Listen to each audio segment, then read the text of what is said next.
missions just travelled 406,771 kilometres from Earth, farther than any person has ever been, and came home to tell about it.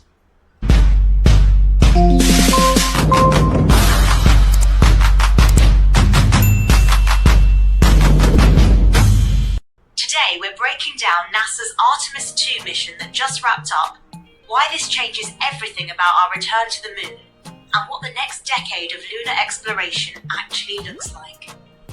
By the end of this episode, you'll understand how we went from a 50-year gap in lunar missions to planning annual moon landings. So let's start with what just happened, because this wasn't just another space mission, was it? Not even close. Artemis 2 just became the first crewed mission to the moon since Apollo 17 in 1972. We're talking about Reed Wiseman, Victor Glover, Christina Koch, and Canadian astronaut Jeremy Hansen, who launched on April 1st and splashed down April 10th after a 10-day journey that took them around the far side of the moon. Wait, the far side? That's the part we never see from Earth, right? Exactly. And according to New Scientists, the astronauts observed areas that have never been directly seen by human eyes before. Christina Koch described how the moon's appearance changed when Earth came into view. She said it turned into a sponge of light because of Earthshine. That's incredible. But let's talk numbers. How far did they actually go? At their farthest point, they were 252,756 miles from Earth. That beat the previous human distance record set by Apollo 13 in 1970, and they got within 4,067 miles of the lunar surface at their closest approach. So this was basically a test run, right? They didn't actually land? Right, and that was completely intentional. According to NASA, this was designed as a crude lunar flyby to test their deep space systems. The Orion spacecraft they were flying in literally cannot land. It's not built for that. Interesting. So what were they actually testing up there? Life support systems, navigation, communication, basically everything you need to keep humans alive in deep space.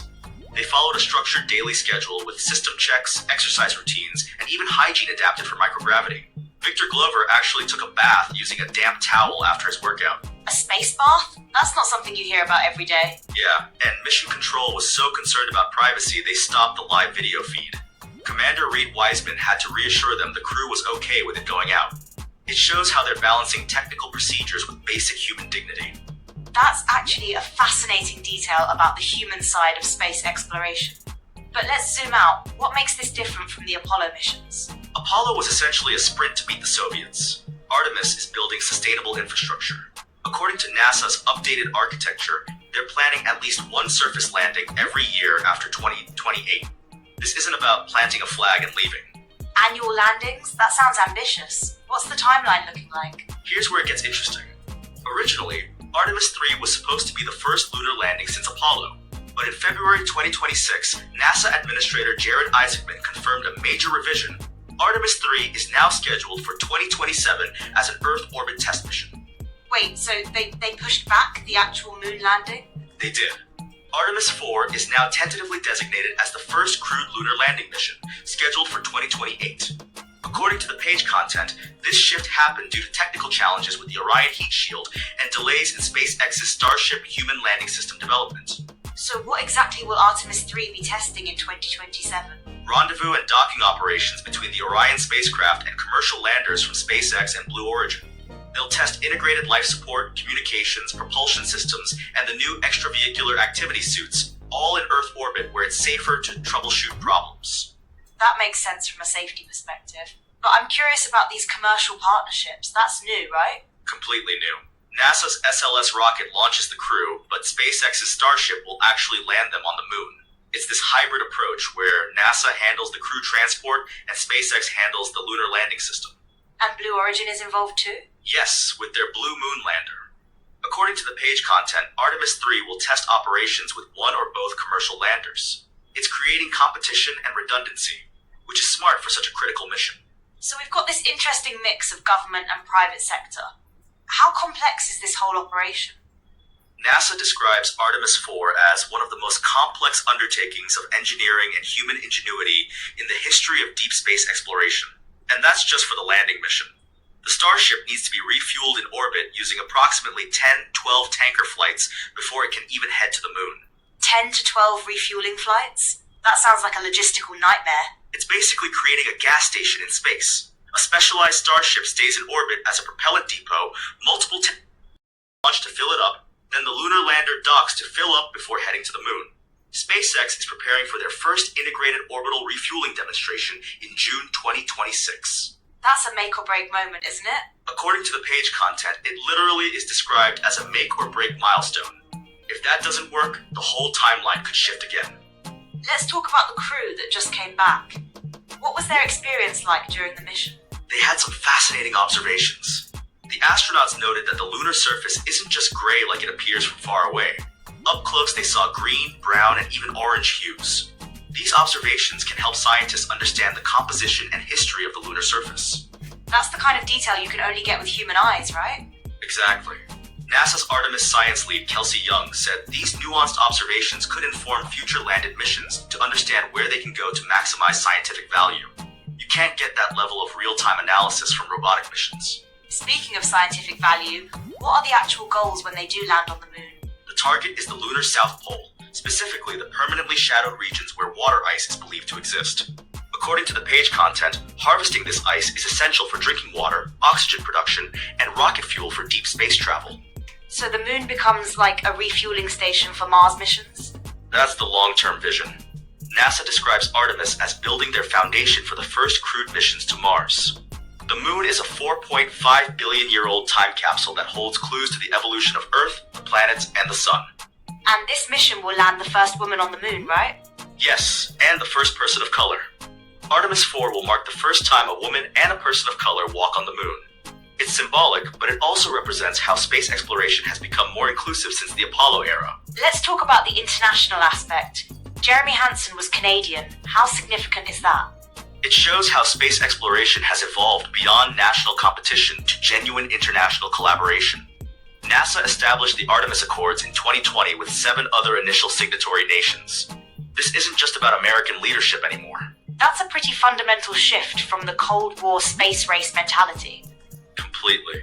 And you can see it in the technical partnerships too. The Orion spacecraft uses a European service module manufactured by Airbus Defence and Space. The ESA is providing critical components, not just symbolic participation.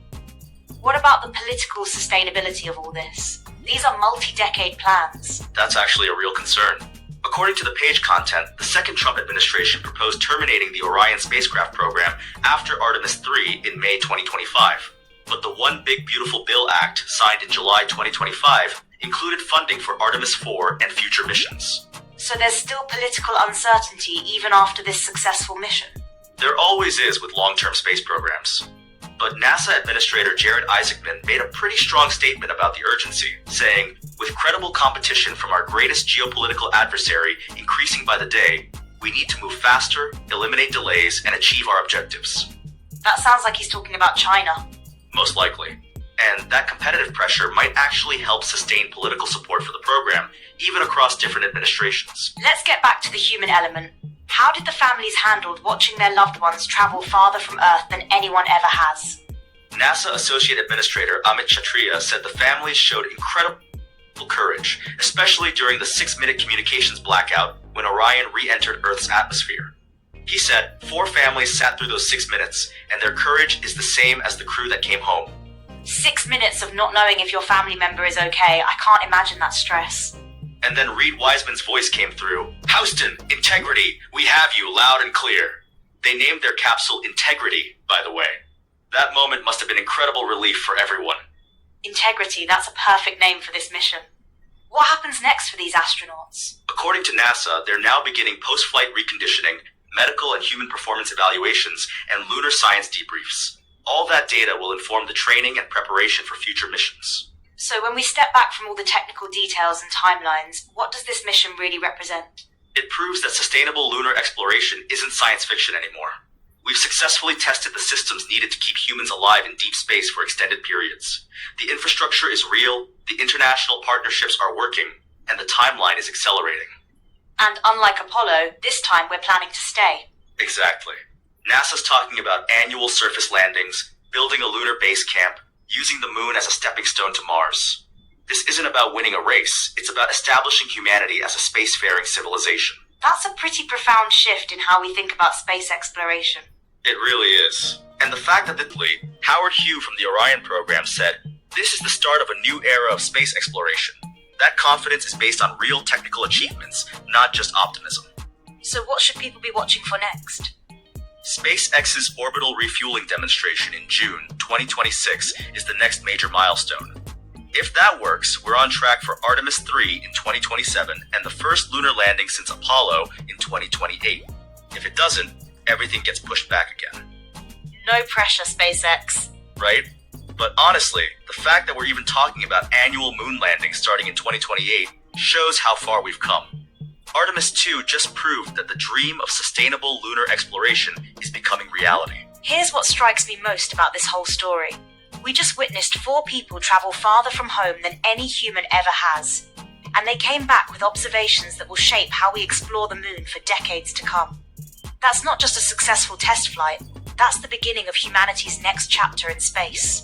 And the next time someone walks on the moon, it won't be a brief visit for national prestige. It'll be the start of permanent human presence beyond Earth. That's the legacy of Artemis II. Time you look up at the moon, remember, humans just flew around the far side and lived to tell about it. And in just a few years, we'll be living there.